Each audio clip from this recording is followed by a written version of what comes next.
Aadujeevitham cinema മൂന്നാമത്തെ ദിവസവും box ഓഫീസിൽ കത്തിപ്പടരുകയാണ്. 2 ദിവസങ്ങൾ കൊണ്ട് വേൾഡ് വൈഡ് നിന്ന് 30 കോടിക്ക് മുകളിൽ കളക്ഷൻ നേടിയ ചിത്രം ഇപ്പോൾ ഇതാ മറ്റൊരു റെക്കോർഡാണ് തൂക്കാൻ വേണ്ടി പോകുന്നത്. ലൂസിഫറിനെയാണ് ഈ ഒരു ചിത്രം വീക്കെൻഡ് കളക്ഷനിൽ ബീറ്റ് ചെയ്യാൻ വേണ്ടി ഒരുങ്ങുന്നത്. 54 കോടി രൂപയോളമാണ് ലൂസിഫർ എന്ന ചിത്രം വേൾഡ് വൈഡ് നിന്ന് ഫസ്റ്റ് വീക്കെൻഡിൽ നേടിയതെങ്കിൽ ആടുജീവിതം വീക്കെൻഡ് കളക്ഷൻ 60 കോടിക്ക് മുകളിൽ പോകും എന്നുള്ള കാര്യം ഉറപ്പായിരിക്കുകയാണ്. മലയാള സിനിമയ്ക്ക് മികച്ച കളക്ഷൻ കിട്ടുന്ന ഏരിയയാണല്ലോ GCC. അവിടെ ഈ ഒരു ചിത്രം റിലീസ് ആയിട്ടില്ല. ഉടൻ തന്നെ അവിടെ തിയേറ്ററിൽ എത്തുമെന്നാണ് പ്രതീക്ഷിക്കുന്നത്. എന്നിട്ട് പോലും അവിടെ റിലീസ് ആവാഞ്ഞിട്ട് പോലും കളക്ഷനിൽ റെക്കോർഡുകൾ തീർക്കാൻ ആടുജീവിതം എന്ന ചിത്രത്തിന് സാധിക്കുന്നു.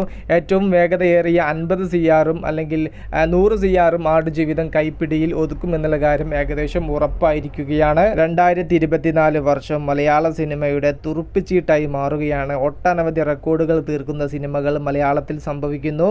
മൂന്നാം ദിവസവും ഈ ഒരു സമയത്ത് 12,000-ന് മുകളിൽ ടിക്കറ്റ്സുകളാണ് ബുക്ക് മൈ ഷോ ആപ്പിലൂടെ മാത്രം സോൾഡ് ഔട്ട് ആയിക്കൊണ്ടിരിക്കുന്നത്. മലയാള പതിപ്പിനാണ് ഗംഭീരമായിട്ടുള്ള റെസ്പോൺസ് കിട്ടിക്കൊണ്ടിരിക്കുന്നത്. തെലുങ്കിലും അതുപോലെ തമിഴിലും തരക്കേടില്ലാത്ത ബുക്കിംഗ് കാര്യങ്ങളെല്ലാം ചിത്രത്തിന് വന്നുകൊണ്ടിരിക്കുന്നു. വരും ദിവസങ്ങളിൽ കൂടുതൽ മൗത്ത് പബ്ലിസിറ്റിയോടുകൂടി അവിടെയെല്ലാം ഈ ഒരു ചിത്രം കത്തിക്കയറും എന്നുള്ള പ്രതീക്ഷ തന്നെ ഉണ്ട്. പണ്ടൊക്കെ മലയാള സിനിമയ്ക്ക് ഒരു ഇൻഡസ്ട്രി ഹിറ്റ് കിട്ടിക്കഴിഞ്ഞാൽ അതിനെ ബീറ്റ് ചെയ്യുക എന്നുള്ളത് വർഷങ്ങളുടെ കാത്തിരിപ്പിൻ്റെ ഒടുവിലാണ് സാധിക്കാറുള്ളൂ. എന്നാൽ പുലിമുരുകൻ കൈയടക്കി വെച്ചിരുന്ന ഇൻഡസ്ട്രി ഹിറ്റ് മറികടക്കാൻ 2018 എന്ന ചിത്രത്തിന് സാധിച്ചു.